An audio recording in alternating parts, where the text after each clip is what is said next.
মুহররম মাসে নারীদের স্পেশাল কোনো আমল আছে কিনা জানলে উপকৃত হতাম। মুহররম মাসে পুরুষদের জন্য যে আমলগুলো আছে আমাদের মা বোনদের জন্য একই আমল আছে, মা বোনদের জন্য আলাদা কোনো আমল নাই।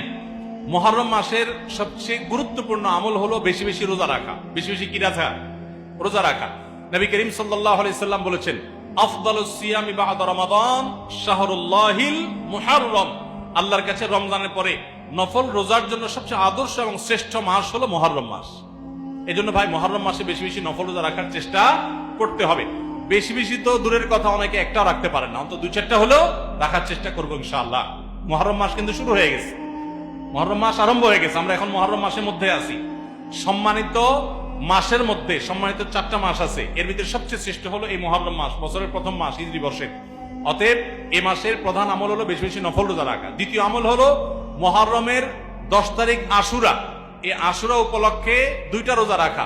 9 আর 10 রাখলে বেশি উত্তম, আর না হলে 10 আর 11 এই 2টা রোজা রাখা নারী পুরুষ সকলের জন্য সুন্নাহ। নারীরা যদি মাসিক অবস্থা না থাকেন তারা রাখবেন না, মাসিক অবস্থা না থাকলে তারা রাখবেন না। তাদের নিয়ত থাকলে আল্লাহ তাআলা তাদেরকে এমনিতেই সওয়াব দিবেন ইনশাআল্লাহ। তাহলে মুহররম মাসে আমল হলো বেশি রোজা রাখা, বিশেষ করে আশুরা রোজা রাখা। এর বাইরে মুহররম উপলক্ষে স্পেশাল কোনো আমল নাই যে এই মাসের জন্য আলাদা করে এটা করণীয় আছে। আশুরার করণীয় বর্জনীয় সম্পর্কে জানতে চাই। 10ই মুহররমকে আশুরা বলা হয়। 10ই মুহররমকে কি বলা হয়? আশুরা। মুহররমের 10 তারিখ এটি কোরআন এবং হাদিসের দৃষ্টিকোণ থেকে খুবই গুরুত্বপূর্ণ এবং তাৎপর্যপূর্ণ একটা দিন। সারা বছরের ফজিলত এবং মর্যাদাপূর্ণ কয়েকটা দিনের একটা হলো আশুরা।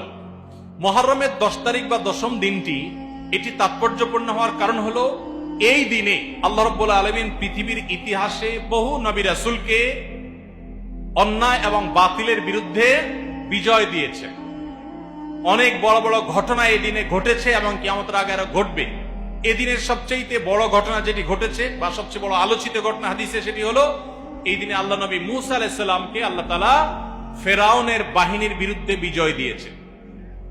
মূসা আলাইহিস সালাম এবং ঈমানদারদের বিজয়ের দিন এটি।